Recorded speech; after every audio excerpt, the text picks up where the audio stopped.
الحمدللہ، راہ حق کے ہر سالک کی دو نظریں ہوتی ہیں۔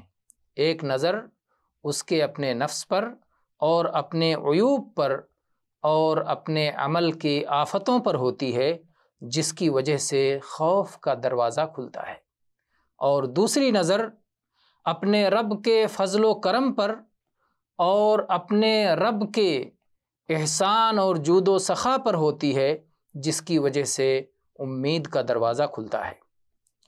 امام ابو علی الروزباری رحمہ اللہ کا قول ہے کہ خوف اور امید یہ دونوں ایک پرندے کے دو بازوؤں کی طرح ہیں۔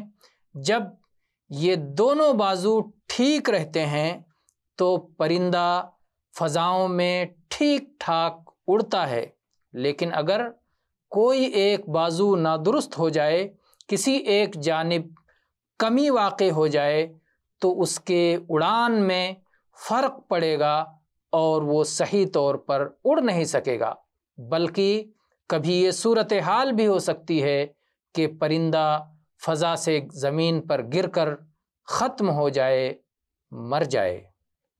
والحمدللہ رب العالمین۔